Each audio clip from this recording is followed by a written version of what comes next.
The moment Lin Suyin stepped into the moonlit courtyard and saw her husband's hand caressing her younger sister's face with a tenderness he had not shown her in 3 years, she understood that the life she had carefully built was already ruins. She simply had not known to look down. The two figures beneath the peony arbor were so absorbed in each other that they did not hear her approach, did not sense her there in the shadows, close enough to hear her sister's breathless laughter, close enough to see the way her husband's thumb traced the curve of a cheek she herself shared by blood. Suyin had come looking for a dropped hairpin, a small thing of jade and silver that her mother had given her before she died.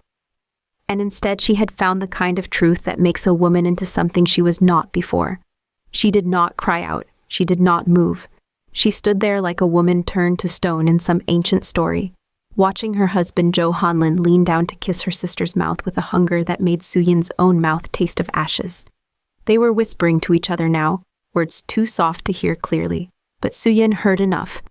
She heard her sister, her own blood, her father's favorite, beautiful, careless Suling, who was only 21 and had lived all her life in the Zhou family compound because Suyin had insisted, had begged their father to let her come, had promised to care for her as their mother would have wanted. Say something that made Hanlin laugh low in his throat.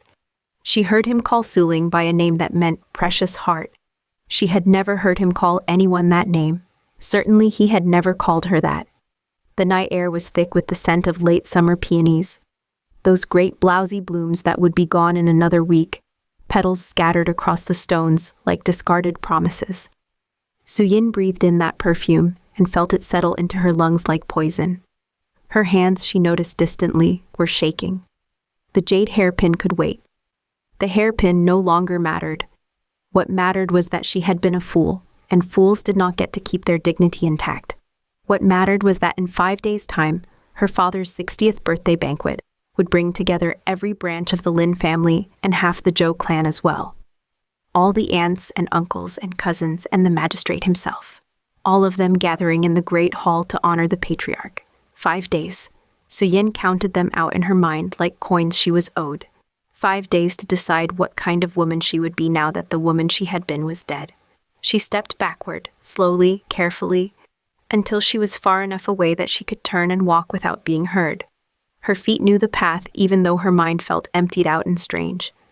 She had lived in this compound for 7 years, ever since her marriage at 19 to Zhou Hanlin, the eldest son of a prominent military family, a man of good reputation and better prospects. She had been pleased with the match, more than pleased. She had thought herself fortunate.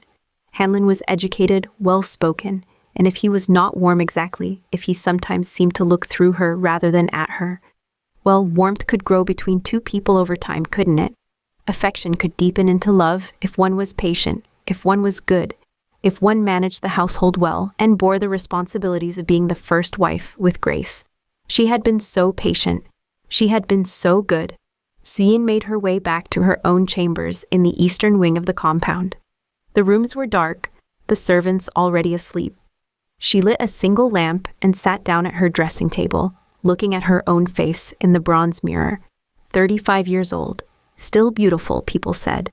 Though not as beautiful as her sister, who had youth on her side and that quality of unthinking radiance that very young women sometimes possess. Suyin's beauty was quieter, more refined. She had good bones, her mother used to say. She would age well. What good were good bones when your husband preferred the brightness of a girl barely out of childhood? The shaking in her hands had spread to the rest of her body now. She gripped the edge of the table and made herself breathe slowly, the way her mother had taught her to do when she was upset. In through the nose, out through the mouth. Again, again. The trembling eased but did not stop. She understood dimly that she was in shock. The body knew things before the mind caught up. The body knew when to prepare for battle. She heard the sound of footsteps in the corridor outside, then the door sliding open. For one wild moment she thought it might be Hanlin, coming to her, and some terrible, treacherous part of her wanted to turn and look at him as if nothing had changed, as if she did not now carry this knowledge inside her like a stone. But the footsteps were wrong, too light, too quick. And when she turned it was only Yin-Yang, her personal maidservant, looking worried in the lamplight. "Mistress," Yin-Yang said softly, "I woke and heard you moving about. Are you unwell?" Suyin looked at this woman who had served her for 6 years, who had brushed her hair and helped her dress and listened to her small confidences about household matters, and she thought, "Can I trust you? Will you stand with me, or will you think me a shrew for what I am about to do?" But she found she did not have the energy to dissemble. The truth was already eating its way out of her. "I am well enough," Suyin said. "Or I will be. Yin-yang, tell me, have you seen anything between my husband and my sister? Anything that seemed improper?"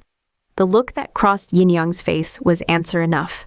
It was the look of someone who had been hoping not to be asked this question, who had been dreading this moment and now found it upon her. "Mistress, Yin-yang stopped, her hands twisting in her sleeves. She was young, barely 23, the daughter of one of the household's senior servants. A good girl, a loyal girl, or so Suyin had thought. "Please do not ask me to speak of this." "That is an answer in itself," Suyin said quietly. "How long?" "Mistress." "How long, Yin-yang?" The maid's face crumpled. 6 months, perhaps 7. "I am not certain when it began. Only when I first noticed. Mistress, I did not know what to do. The master is the master, and Miss Suling is your sister, and I thought perhaps I was mistaken. Perhaps I was seeing things that were not there." "You were not mistaken." Yin-yang drew in a sharp breath. "You have seen them." "I have seen them." Suyin heard the flatness in her own voice and wondered at it. Surely she should be weeping. Surely she should be raging. But all she felt was this strange cold clarity, as if she were looking at the situation from a great distance. "Who else knows? I cannot say for certain. Some of the kitchen staff have remarked on it. Nothing direct, only the sort of remark servants make when they have noticed something but do not wish to speak plainly, which meant the entire household knew or suspected or had chosen not to see." Suyin closed her eyes briefly. Of course they all knew. She had been the only one blind enough to miss it, the only one still pretending that her marriage was what she had wanted it to be. "Thank you for your honesty," Suyin said. "You may go. But Yin-yang, say nothing of this conversation to anyone. Not to the other servants, not to my sister, and certainly not to my husband. Do you understand?" Yin-yang nodded quickly. "Yes, mistress. I will say nothing." After the maid had gone, Suyin sat alone in the lamplight and let herself feel the full weight of it. The betrayal was double-edged, twice as deep. Hanlin she had loved, or tried to love, or had at least committed herself to with the full force of her will and intention. But Suling she had loved without reservation, loved as the only other person in the world, who carried the memory of their mother, who knew what it was to grow up in their father's cold household, who understood the particular loneliness of being a daughter in a family that prized sons above all else. Suyin had been 17 when Suling was born, already preparing for her own marriage, and she had looked at that tiny red-faced infant and felt something crack open in her chest. This one, she had thought, this one I will protect. This one will know she is loved. She had kept that promise. When their mother died giving birth to a stillborn son 3 years later, Suyin had been the one to comfort Suling, to tell her stories, to braid her hair, and teach her to write her name. When Suyin married and moved to the Zhou compound, she had brought Suling to visit as often as their father allowed. And then when Suling was 18 and their father spoke of marrying her off to some minor official's son in a distant province, Suyin had argued until her throat was raw that Suling should come to live with them instead, that she was too young to marry, that she needed more time. Hanlin had agreed with surprising ease. Suyin remembered feeling grateful for that, thinking it showed his good character, his understanding nature. He had been kind to Suling from the start, treating her like a beloved younger sister, indulging her whims, laughing at her jokes. Suyin understood now. Of course he had wanted Suling close. Of course he had agreed. She wondered how it had started. Had Hanlin pursued her sister, or had Suling gone to him? Did it matter? They were both guilty. They had both chosen this, knowing what it would do to her, and they had done it anyway because what she felt, what she wanted, what she had sacrificed did not weigh enough in the balance against their desire. Suyin stood and walked to the window. Outside, the compound was dark and still. Somewhere out there, perhaps Hanlin and Suling were still together beneath the peonies. Or perhaps they had parted by now. each returning to their separate chambers to sleep the untroubled sleep of people who thought themselves clever and secret. Tomorrow they would both sit across from her at the morning meal and smile at her and ask after her health. And she would smile back because that was what a proper wife did, what a proper elder sister did. The deception would continue because that was easier than the truth. But Suyin found that she did not want to make things easy for them anymore. She had spent 7 years making things easy, smoothing over difficulties, managing problems, ensuring that the household ran without friction. She had bent herself into the shape of the perfect wife, the perfect daughter-in-law, the perfect sister. And for what? So that her husband could take his pleasure with the girl she had raised like her own daughter? So that her sister could steal the one thing Suyin had tried to build for herself? No, she was done with easy. She was done with smoothing things over. The thought of the banquet returned to her. 5 days. In 5 days, the great hall would be full of people who mattered. Her father's peers, the Zhou family elders, the magistrate and his wife, every cousin and uncle and aunt who had ever passed judgment on her comportment, her household management, her failure to yet produce a son. They would all be there, dressed in their finest, ready to celebrate and observe and gossip. They wanted a spectacle. She would give them one, but she would need to be careful. She would need to be sure. Accusations without proof would make her look jealous and irrational, would give Hanlin and Suling the chance to paint her as a bitter wife imagining slights. She needed evidence, something undeniable, and she needed witnesses to the evidence so that they could not simply deny it. Suyin began to plan. The next morning, she took her breakfast in her chambers, claiming a slight headache. Yin-Yang brought her rice porridge and tea, and helped her dress in a simple robe of dove-gray silk. When she emerged to make her rounds of the household, she was the same as she always was, calm, efficient, courteous to the servants, gracious to her mother-in-law when they met in the main courtyard to discuss the week's menu. She did not seek out Hanlin or Suling. She did not need to. They would come to her. Hanlin found her in the afternoon, in the small receiving room where she kept the household accounts. He looked well-rested and content, which made something dark twist in Suyin's stomach. He smiled at her in that vague, pleasant way he had, as if she were a servant he was particularly pleased with. "Suyin," he said, "my mother mentioned you were feeling unwell this morning. Are you better?" "Much better, thank you," she said, and was proud of how level her voice remained. "It was only a small headache, nothing to worry about." "Good, good," he glanced at the papers spread before her on the table. "Household accounts?" "Yes.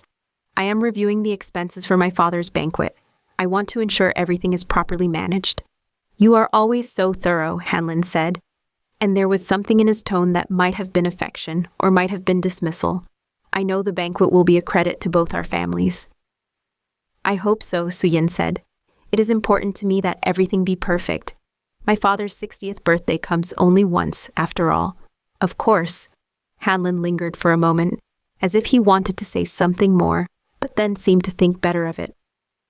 "I will leave you to your work then. I am riding out with General Wu this afternoon to inspect the new recruits." "Give the general my regards," Suyin said, and watched him leave. General Wu, that was interesting. Wu Daiyu was Hanlin's most trusted military advisor, a man of about 50 who had served under Hanlin's father before his death, and had stayed on to guide the son. Suyin had always liked the general. He was blunt and practical, with a soldier's directness that she found refreshing after the endless circumlocutions of court life.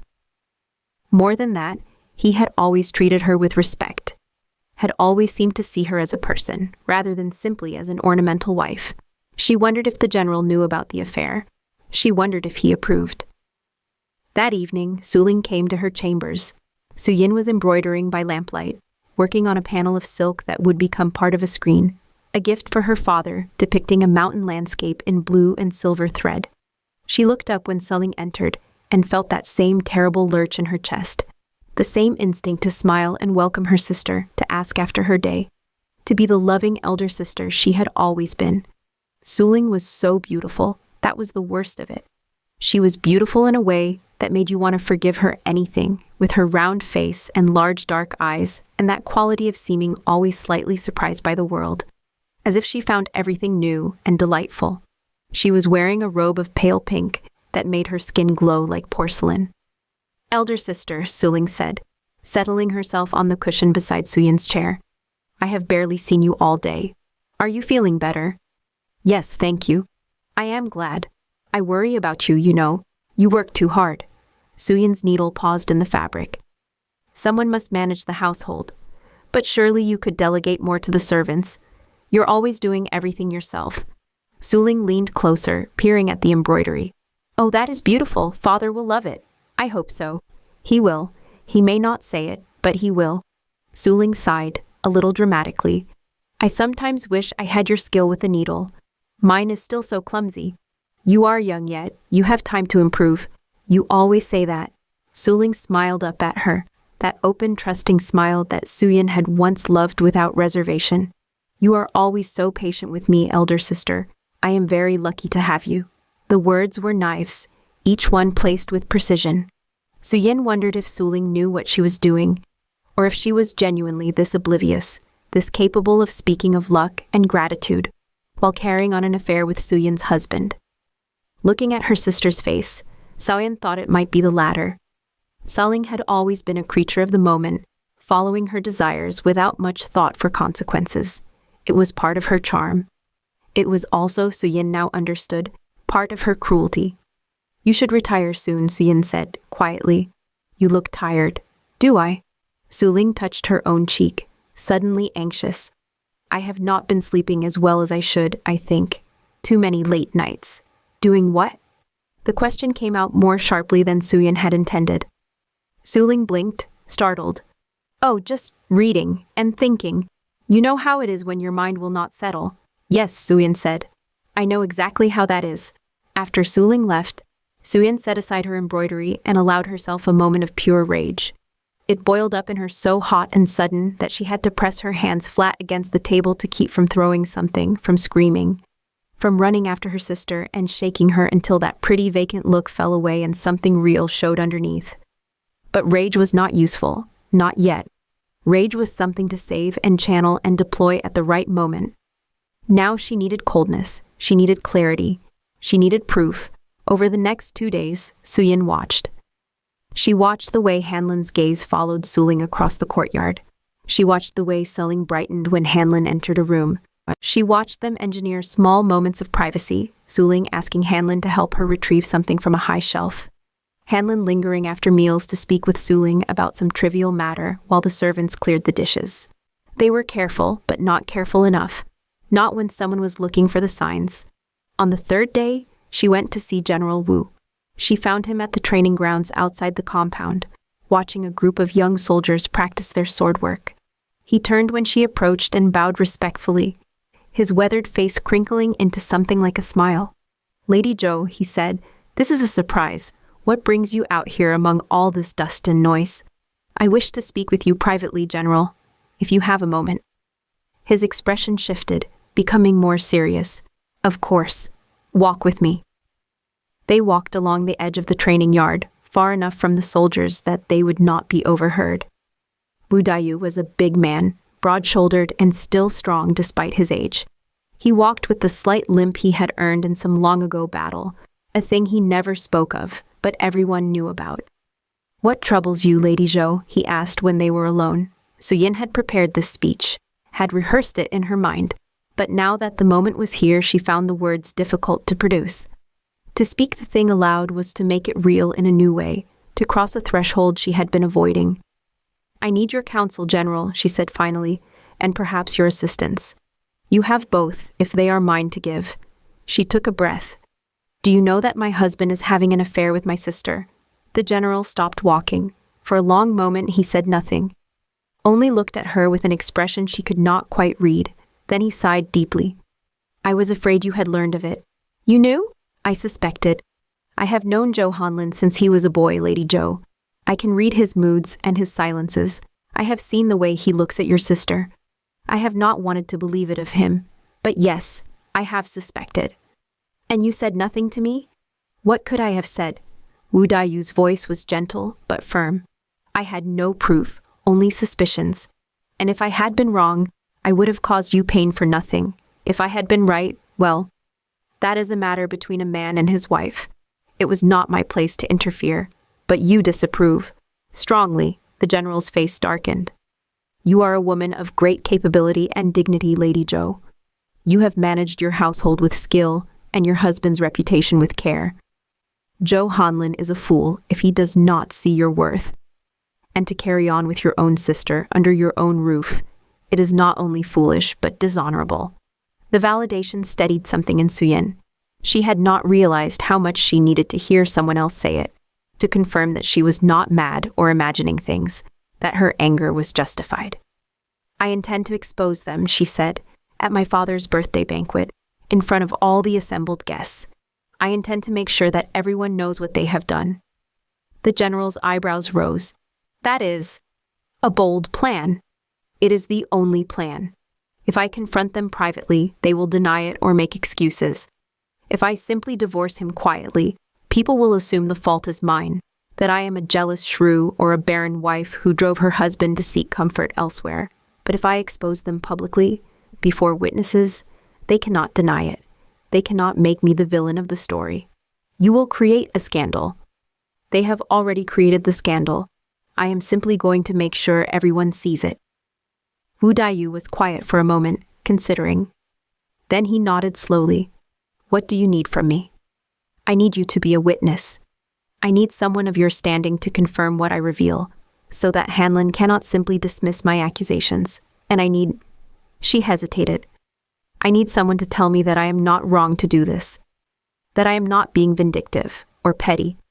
The general turned to face her fully, his expression grave. Lady Zhou, I am a soldier. I have spent my life fighting for honor and justice, or what passes for those things in this world. What your husband has done to you is dishonorable. What your sister has done is a betrayal of the deepest kind. You have every right to demand justice. If you choose to do so publicly, that is your choice, and I will support you in it. Suyin felt something loosen in her chest, some tight band of doubt and fear. Thank you, General. There is one thing you should know, Wu Daiyu added. I have long thought that Zhou Hanlin did not deserve you. I have wished for some time now that you had married a better man. A man who could see your worth and match it. She looked at him sharply, surprised by the feeling in his voice, but before she could respond, he had already turned away, gesturing back toward the training grounds. I should return to the recruits, but you may count on my support, Lady Zhou. Whatever you need, you have only to ask. Suyin walked back to the compound slowly, thinking about the general's words. She had never considered him as anything other than Hanlin's advisor, a fixture of the household like the old pine tree in the courtyard. But there had been something in the way he spoke of her, something that suggested he saw her not as a wife or a daughter-in-law, but as a woman, a person separate from her roles and duties. It was a strange thought, also a comforting one. That evening, a child came to her chambers. This was Xiaoyu, a girl of about 9 years old, whom Suyin had taken in 2 years earlier. Xiaoyu was the daughter of a servant who had died in childbirth, and rather than send the child away to work in some distant household, Suyin had kept her close, teaching her to read and write and manage household tasks. Xiaoyu was bright and curious and had attached herself to Suyin with the fierce devotion of a child who had been shown unexpected kindness. Lady Suyin, Xiaoyu said, hovering in the doorway, may I come in? Of course, little one. Xiaoyu scurried in and settled herself on the floor beside Suyin's chair, folding her small hands in her lap. She had a round face and serious eyes, and right now those eyes were worried. Lady Suyin, she said carefully, I need to tell you something. What is it? I have seen Master Zhou and Miss Suling together, in the garden, late at night. They were... She paused, struggling for words. They were very close together, too close. I did not think it was right, but I did not know if I should say anything because Miss Suling is your sister and Master Zhou is your husband, and I thought maybe I was wrong to think it was bad.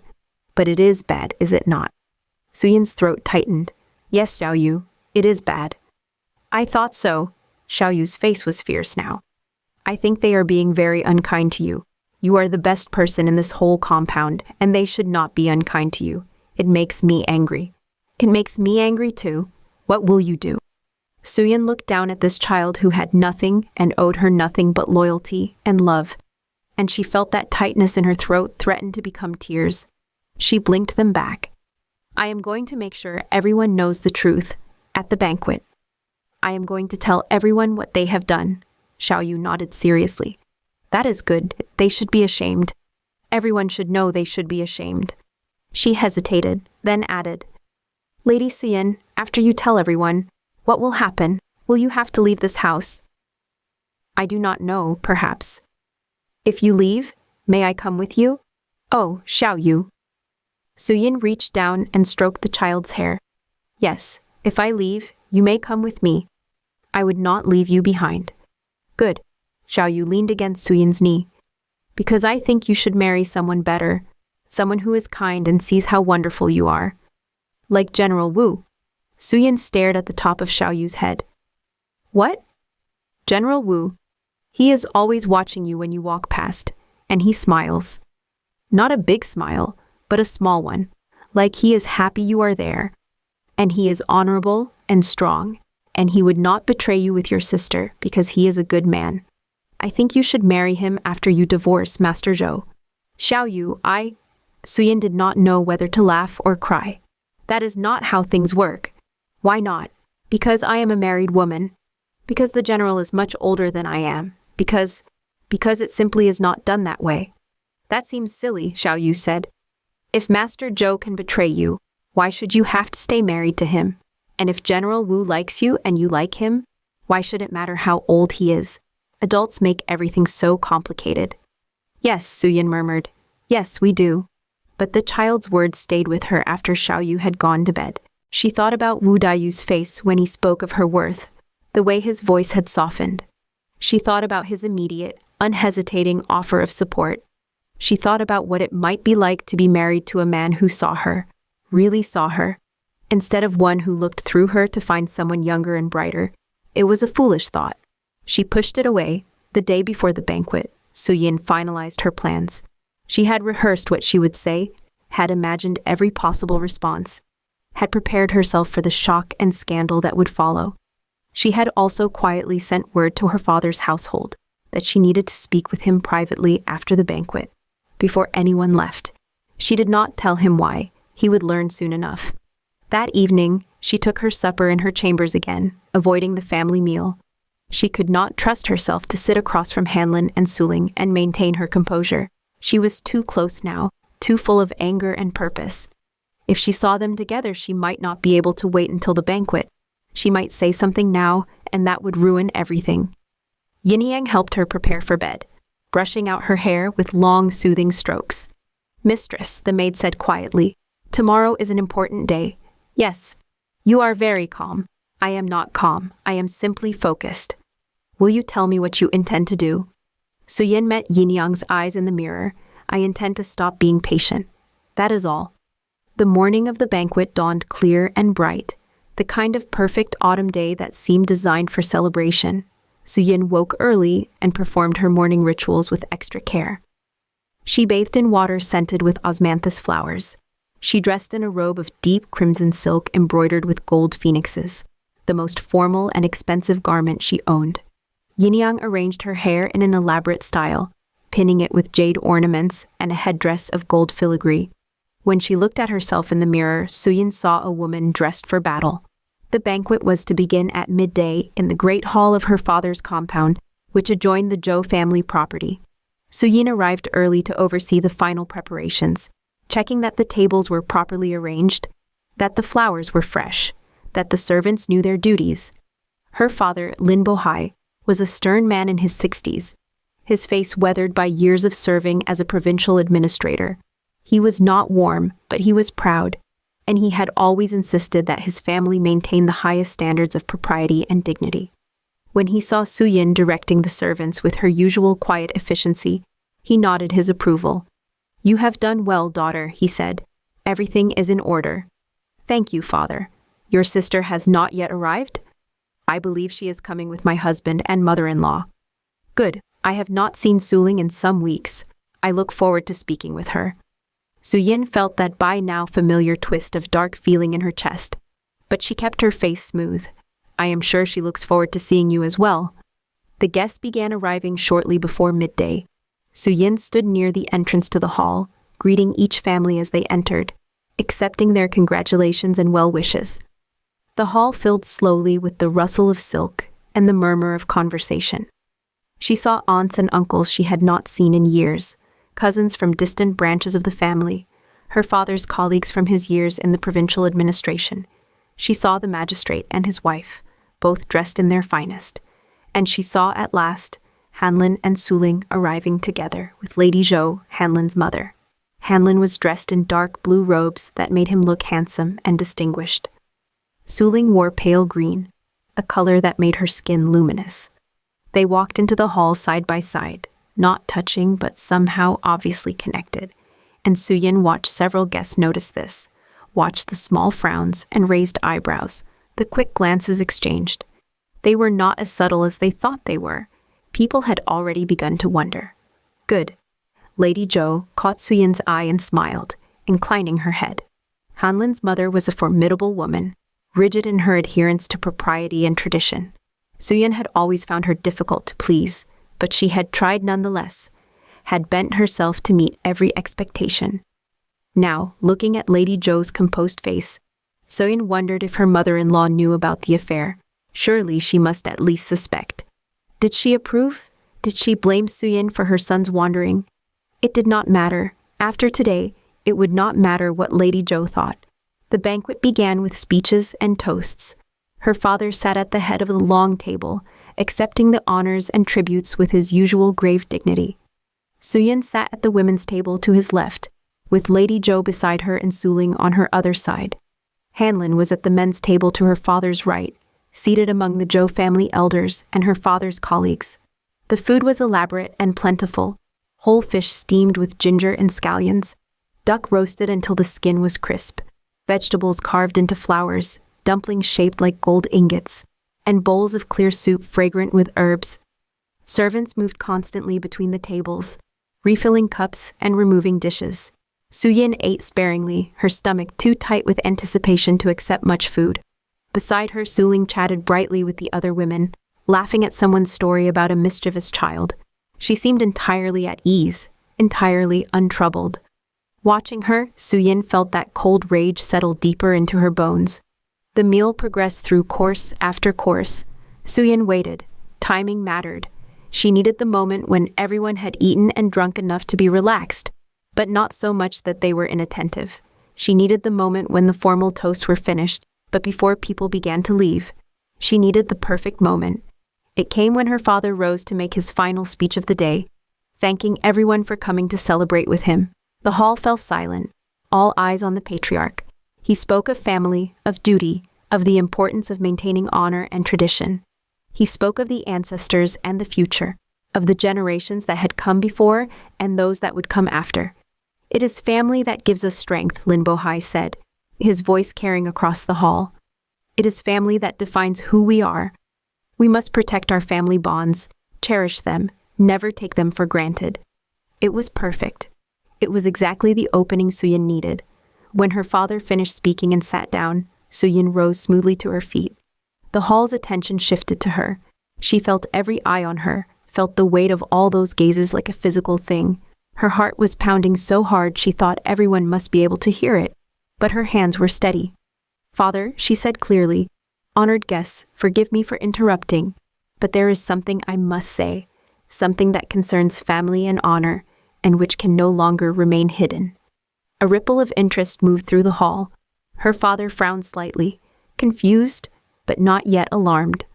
Across the room, she saw Hanlin stiffen, saw the sudden tension in his shoulders. "I have recently learned," Suyin continued, her voice carrying in the sudden quiet, "that my husband, Zhou Hanlin, has been carrying on an affair with my sister, Lin Suyin.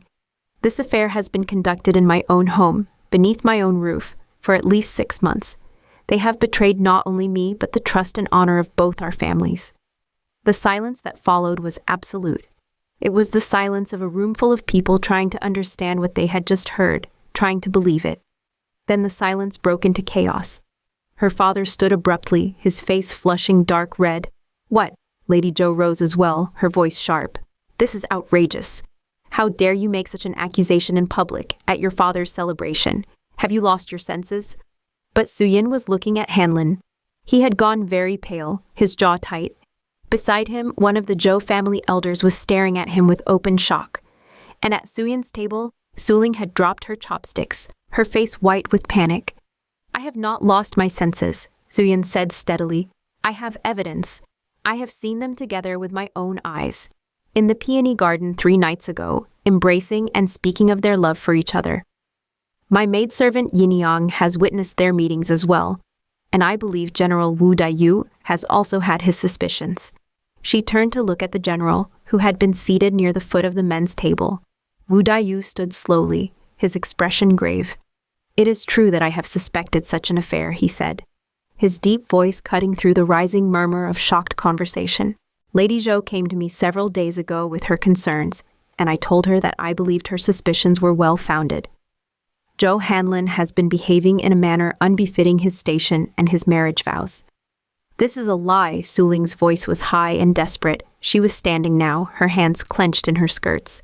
"Elder sister, how can you say such things? I would never. Do not lie to me," Suyin said. And her voice cracked like a whip. "I saw you, both of you. I heard you, I know the truth. And now so does everyone here." Hanlin had risen to his feet as well. His face was a mixture of anger and humiliation, the look of a man caught in something he cannot deny. "Suyin, this is not the place." "Then where is the place?" Suyin demanded. "Should I have confronted you privately so you could lie to me more easily? Should I have stayed silent and let you continue to dishonor me, dishonor my sister, dishonor both our families? No. You chose to betray me where everyone could see if they only looked. I am simply making sure they look." Lin Bohai's voice cut through the chaos like a blade. "Be silent, all of you." The authority in his tone was absolute. The hall fell quiet again. He looked at Suyin with an expression she could not read. "Daughter, you are certain of this accusation?" "I am certain, father." "And you, Zhou Hanlin? What do you say to this?" Hanlin's jaw worked. For a moment Suyin thought he might try to deny it, but he must have seen the futility of that. Too many people had heard the general's corroboration. Too many people were watching him with dawning belief. "It is true," he said finally, the words seeming dragged out of him. "Lady Zhou's accusations are true." The hall erupted again. Suyin heard gasps, exclamations, the sudden vicious pleasure of scandalized gossip. She saw the magistrate's wife lean over to whisper to her neighbor. She saw several of the younger guests actually smile, delighted by the drama. And she saw her father's face close down, going hard and cold as stone. "You have brought shame on this house," Lin Bohai said to Suling, his voice deadly quiet. "You are my daughter, and I raised you to know better. To betray your sister, your own blood, in this manner is unforgivable." Suling was weeping now, her face crumpled and ugly with it. "Father, please, be silent," he turned to Hanlin. "And you, Zhou Hanlin, you have shown yourself to be without honor or decency. You have violated the laws of heaven and earth, taking advantage of a girl placed in your care by her sister who trusted you." "Honored Lin," Lady Zhou interjected, her voice strained. "Perhaps we should discuss this matter privately." "There is nothing to discuss," Lin Bohai said. "The matter is clear. My daughter Lin Suling will be sent away from this province to live with my brother's family in the south. She is no longer welcome in my house. And as for the marriage between my elder daughter and your son, it will be dissolved. Lady Zhou Suyin will return to my household. She has my full support in seeking a divorce." "Father," Suyin said quietly, "I am grateful." He looked at her for a long moment, and she saw something in his face that might have been respect or might have been regret. "You have conducted yourself with dignity in an impossible situation. I am sorry I did not protect you from this." The banquet dissolved after that into chaos and confusion. Some guests left quickly, embarrassed or uncomfortable. Others lingered to gossip. Suyin stood in the center of it all, feeling strangely calm now that the deed was done. She had done what she set out to do. She had made them see. She had refused to be silent. Hanlin approached her once, his face haggard. "Suyin, Do not speak to me," she said flatly. "You have nothing to say that I wish to hear. I will have my belongings removed from your household within the week. After that, I hope never to see you again." He flinched as if she had struck him, but he did not argue. He turned and walked away, and Suyin watched him go with no feeling at all. Suling tried to approach her as well, reaching out with trembling hands. "Elder sister, please, I'm so sorry." "Do not touch me," Suyin stepped back. "You are not my sister anymore. A sister would not have done what you did. A sister would have loved me enough to refuse him, but you did not. You wanted him, and so you took him. And you did not care what it would cost me. That is not love. That is not family. That is betrayal, and I do not forgive it. Please, go, Suling. Go to the south and try to build a new life. But do not ever ask for my forgiveness, because you will not receive it." Suling's face crumpled further, but she turned and fled, and Suyin let her go. Afterwards, when most of the guests had departed and the servants were cleaning up the wreckage of the banquet, General Wu Daiyu found Suyin standing alone in the courtyard garden. The sun was setting, painting the sky in shades of orange and gold. She was looking at the flowers, thinking how strange it was that they kept blooming regardless of human drama. "Lady Zhou," the general said quietly, "or perhaps I should no longer call you that." "Perhaps not," Suyin agreed. She turned to look at him. "Thank you for your support today. I could not have done it without you." "You could have, but I am glad I was able to help." He hesitated, then said, "What will you do now?" "Return to my father's house, I suppose. Manage his household as I managed my husband's. Wait for time to make the scandal less fresh." She smiled without humor. "Perhaps eventually the gossip will die down enough that I can move through the world again without everyone whispering about me. You deserve better than that. Perhaps, but we do not always get what we deserve." "No," Wu Daiyu said. "But sometimes we do." He took a breath, and Suyin saw something shift in his expression, saw him gather his courage. "Lady Suyin, forgive me, but I must speak plainly. I am not a young man, and I am not a romantic one. But I have admired you for several years now. I have watched you manage an impossible household with grace and strength. I have seen your intelligence and your kindness, and your capacity for loyalty. Today I watched you stand before all those people and demand justice for yourself, and I thought, this is a woman of extraordinary courage." Suyin stared at him, her heart suddenly beating very fast. "I know this is not the time," Wu Daiyu continued. "I know you are still dealing with the shock of betrayal, and the last thing you need is another man making demands of you. But I wanted you to know that if, in the future, when enough time has passed that you might consider such things again, if you ever found yourself interested in remarriage, I would be honored beyond measure if you would consider me. I would treat you with the respect and loyalty you deserve. I would never betray you. I would spend every day trying to be worthy of you." Suyin found that she could not speak. Something was happening in her chest, something warm and painful and entirely unexpected. She thought of Xiao Yu's words, her child's simple logic. If General Wu likes you and you like him, why should it matter how old he is? She thought of the general's steady presence, his immediate support, the way he had never once questioned her right to be angry. "I do not know what to say," she managed finally. "You do not need to say anything now. I only wanted you to know. To give you something to think about, perhaps, when you are ready to think about the future instead of the past." He bowed to her, formal and respectful. "I will take my leave now, but if you ever need anything at all, you need only send word." He turned to go, but Suyin found her voice. "General Wu." He stopped, looking back at her. "Ask me again," she said. "In a year's time, when the scandal has faded and I have had time to remember who I am outside of being a wife. Ask me again, and I will give you a proper answer." Something lit in his face, something that made him look years younger. "I will," he said. "I will ask you again." And then he left, and Suyin stood alone in the garden as the sunset faded to dusk. She thought about endings and beginnings, about the cost of demanding justice and the price of silence. She thought about her mother, who had taught her to be patient and good, and wondered what her mother would think of what she had done today. Would she be proud or horrified? Suyin decided she would choose to believe her mother would be proud. She heard small footsteps behind her and turned to find Xiao Yu running toward her, the child's face bright with excitement. "Lady Suyin, I heard what happened at the banquet. Everyone is talking about it. You were so brave." Suyin caught the child as she barreled into her, wrapping her arms around Xiao Yu's small body. "Was I?" "Yes, you made them see the truth. You did not let them get away with being cruel to you." Xiao Yu pulled back enough to look up at her. "And I saw you talking to General Wu.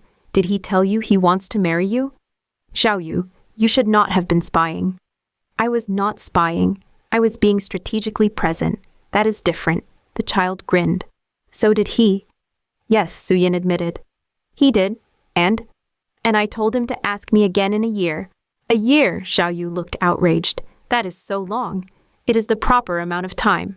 Adults and their propriety, Zhou Yu grumbled. But she was smiling. At least you said he could ask you.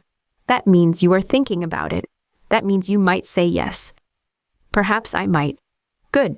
Because I still think you should marry him. He would be a much better husband than Master Zhou.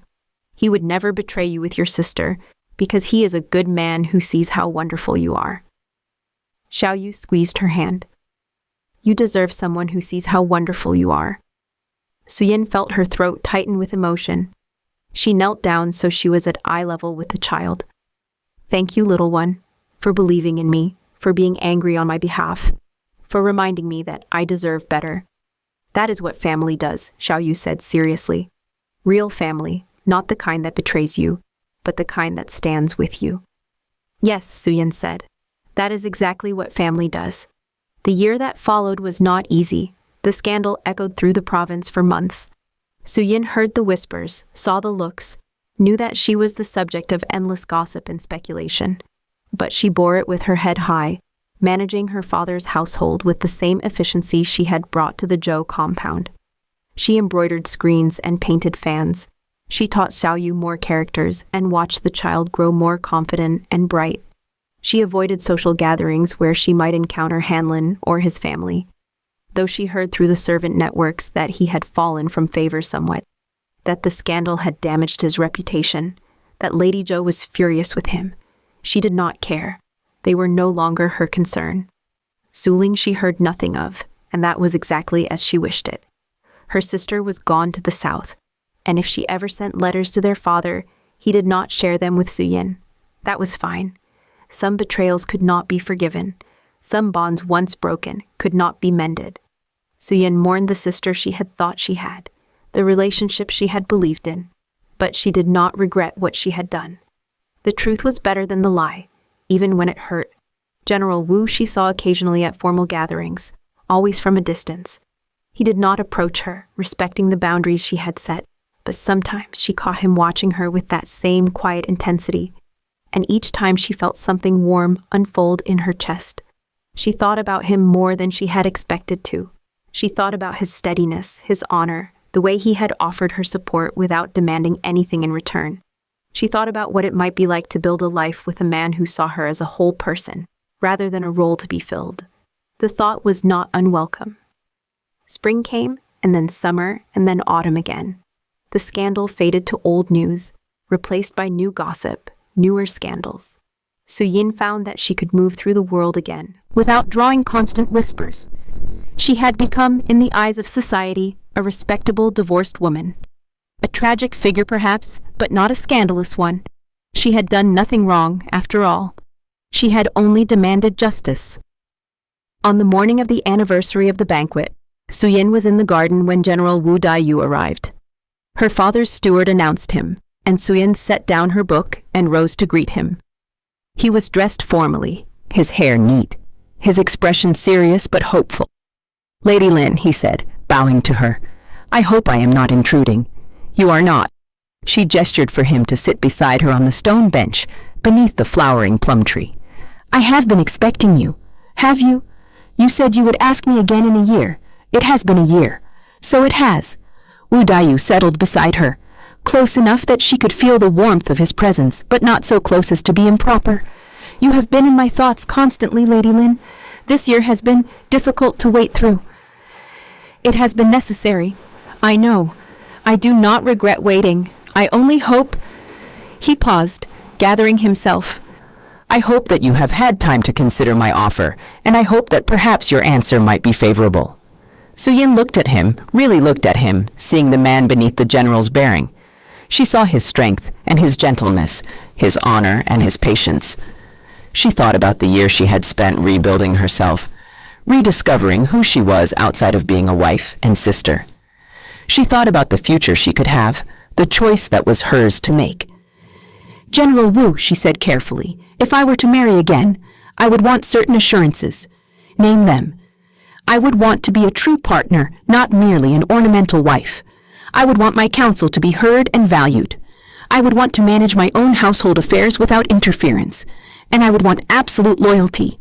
No concubines, no second wives, no affairs. One husband, one wife, building one life together. Can you offer me that? Yes, Wu Daiyu said without hesitation, to all of it. I do not want an ornament. I want a partner. I want someone I can talk to, someone whose judgment I trust. I want you, exactly as you are. He reached out slowly, giving her time to pull away if she wished, and took her hand in his. I am not a young man, and I am not a smooth-talking one, but I know my own heart. I have loved you from a distance for years, and I would be honored beyond words to love you openly, if you would let me. Suyin looked down at their joined hands, feeling the warmth of his palm against hers. She thought about endings and beginnings, about second chances and hard-won wisdom. She thought about what it meant to choose yourself, to demand better, to refuse to settle for less than you deserved. Ask me your question, General, she said quietly. Wu Daiyu's face lit with hope and happiness.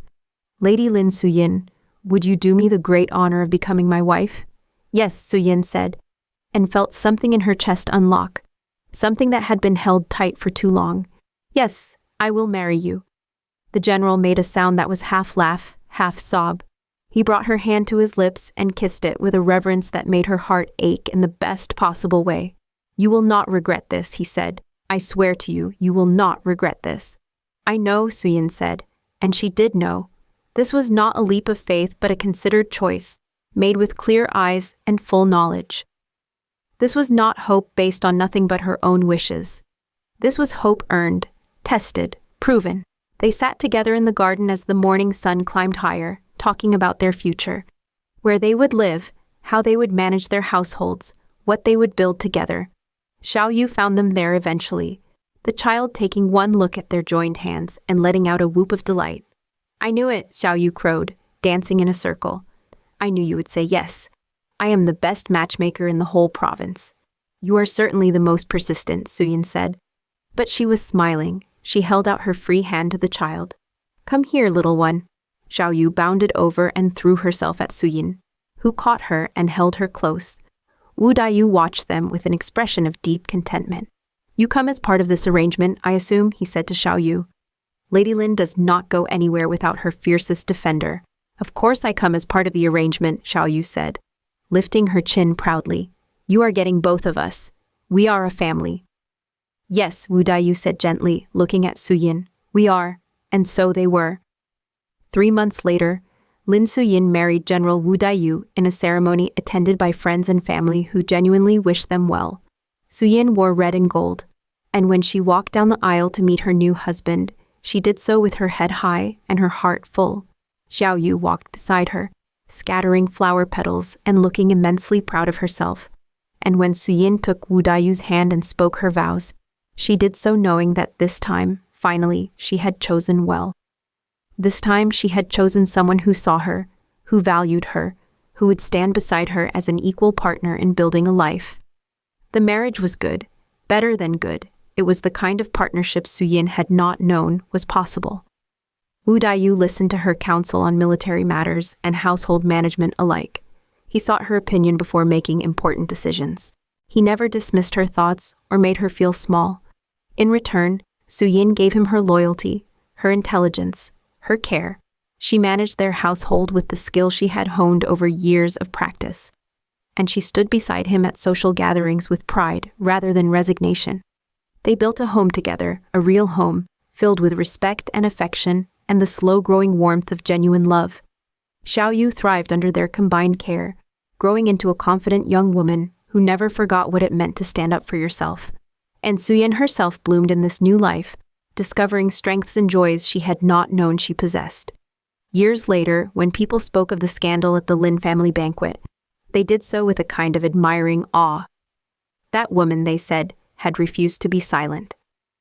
She had demanded justice and had not flinched from the consequences. She had rebuilt her life on her own terms and had found happiness in the process. And Suyin, hearing these whispers, would smile to herself and think, yes, I did. And I would do it all again, because the truth she had learned was always better than the lie. Justice was always worth demanding, even when it came at great cost. And choosing yourself, choosing to be seen and valued for who you truly were, was the bravest thing you could do. She had done it, she had chosen, and she had won not by being patient and quiet and enduring, but by being loud and brave and uncompromising. She had won by refusing to accept less than she deserved, by believing that she was worth fighting for. And in the end, after everything, she had found exactly what she had been searching for all along. A partner who saw her worth, a child who loved her fiercely, and a life built on honesty rather than comfortable lies. She had found home, not in a place, but in the people who chose to stand beside her. And that, Suyin thought, was the best revenge of all, not the exposure of betrayal, necessary though that had been, but the building of something true and good in its place. She had been betrayed. She had demanded justice. She had been vindicated. And then, most importantly, she had moved forward into a life that was wholly and truly hers, shaped by her own choices and no one else's. That was power, that was freedom. That was the ending she had earned, and it was sweet,